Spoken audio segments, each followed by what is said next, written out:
કે ગુજરાત લાઈવ ન્યૂઝમાં આપનું સ્વાગત છે। આજ રોડ સ્થિત પરિવાર વિદ્યાલયના શિક્ષકો અને કર્મચારીઓમાં નારાજગી। અનેકના પગાર 3 મહિનાથી બાકી છે તો અનેક લોકોના ગ્રેજ્યુએટીના પૈસા ચૂકવાયા નથી। રજા પગાર પણ 3 વર્ષથી બાકી હોવાનું શિક્ષક અને કર્મચારીઓનો આક્ષેપ કર્યો હતો।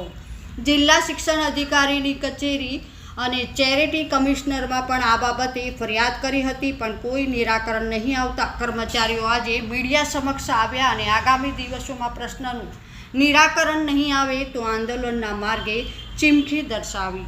Bureau report Harish Ahir, Vadodara. આ આક્ષેપોને શિક્ષણ અધિકારીને આપેલા છે।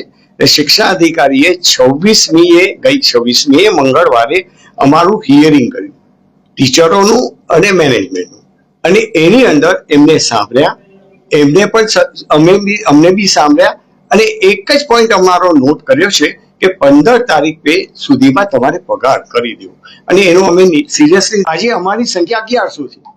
આવક ઘટી કે નહીં સાહેબ? આવક ઘટી, એમ ખર્ચા સ્થિર ખર્ચા છે, મકાન ભાડા, આ બધા મકાન ભાડાના છે, એ બધા વધતા જાય છે। આ વધેલા ભાડાને પહોંચી વળવા, અને એમને ગયા વર્ષ સુધી તો ઇન્ક્રીમેન્ટ આપેલા છે, તો એને કેવી રીતે અમે મેચ કરીએ? ભાડા તો વધે છે, 10 વર્ષનું રેન્ટ હોય લીઝ એટલે વધારવું જ પડે, 25% વધારે છે આજકાલ તો। અમે એક આ જતીનભાઈ જે છે સેવક, એમને એડમિનિસ્ટ્રેટર તરીકે આજથી મૂક્યા છે। એ 2 મહિના પહેલા એપોઇન્ટ કરેલા છે, એવું નથી, પણ આજથી એમને એમનું કાર્યભાર ચાલુ કર્યો છે। તમારો એક વિડીયો પણ વાયરલ થયો છે સાહેબ, કે જે તમે ચાલુ ક્લાસની અંદર જે તમે બોલી રહ્યા છો એ અમે કોઈ ચાલુ વ્યાજબી છે એટલું અમે તમને બતાવી રહ્યા છીએ।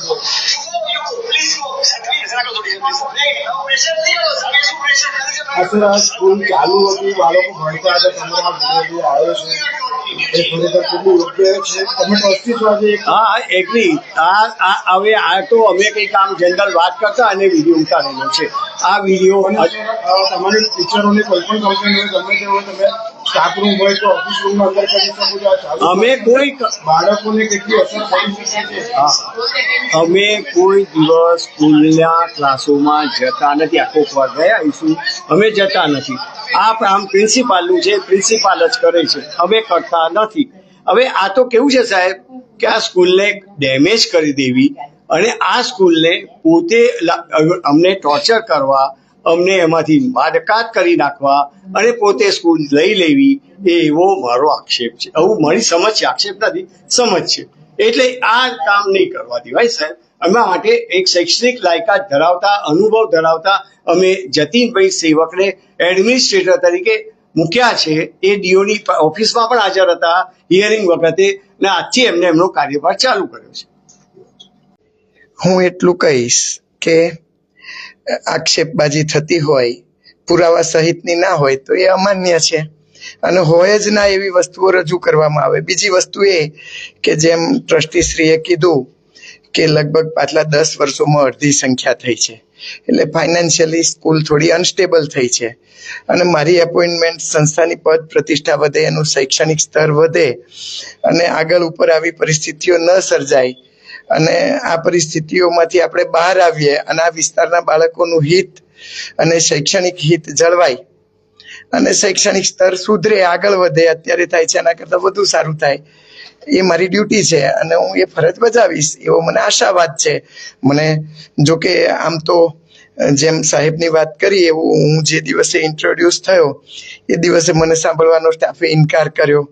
હાલાકી હું તો ઓથેન્ટિક માણસ હતો, સ્ટાફ દ્વારા રિક્રુટ કરેલો, છતાં એવી અમારી પણ કેટલીક વસ્તુઓ છે, ઠીક છે, હું એને નો કોમેન્ટ્સ એ બારામાં, કેમ કે સંસ્થાની પદ પ્રતિષ્ઠા ગવાય અથવા તો એવું કંઈ બોલવા નહીં માગતો, અથવા તો મારી એવી સમજ છે કે કાર્ય સારી રીતે કરી અને સંસ્થા એનો કોઈ આક્ષેપ નથી।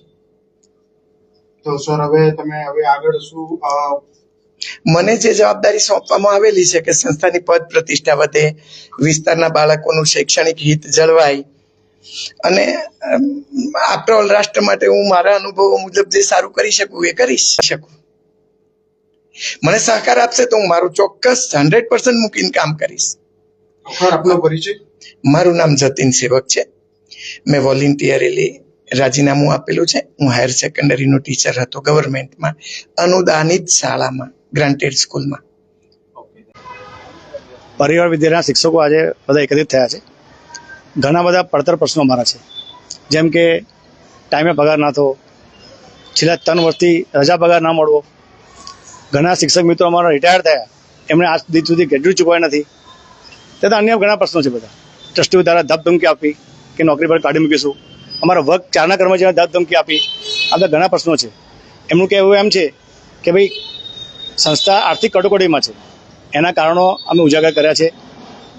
જે રીતે કેશ ડ્રેન થઈ છે સ્કૂલમાંથી, એ તમને 2 મુદ્દા તમને કહીશ કે ભાઈ એક્ઝામ્પલ કે અમારા પાસ્ટમાં 2 કર્મચારીઓ વિદેશ ગયા હતા, જેમને રજા રિપોર્ટ આપ્યો છે બિન પગાર રજાનો, જે અમારી પાસે સામેલ છે, તેમ છતાં પણ આ લોકોએ એમના ખાતામાં પૈસા પગાર ઉધાર્યો છે અને પે પણ ભર્યું છે. પછી એ પૈસાનું શું કરવું એ અમને ખબર નથી. આ તમામ વિષયની તમે ડીઓને જાણકારી આપી, તો અમારી સાથે બીજા પણ શિક્ષકો જોડાયેલા છે, એમની સાથે પણ વાત ચર્ચા કરીશું. આ મુદ્દે અમે પરિવાર વિદ્યાલયના સૌ કર્મચારી મિત્રો સંચાલક મંડળને છેલ્લા 2 વર્ષથી મૌખિકમાં રજૂઆત કરી અને શાળાને બચાવવા માટે આ કૌભાંડ અને ભ્રષ્ટાચાર બંધ થાય એવી અમારી સૌ કર્મચારી વતી આપને હાર્દિક અપીલ છે. હૃદયપૂર્વક આભાર. હું રણજીતસિંહ પરિવાર વિદ્યાલયમાં ઉચ્ચતર માધ્યમિકમાં શિક્ષક તરીકે ફરજ બજાવું છું.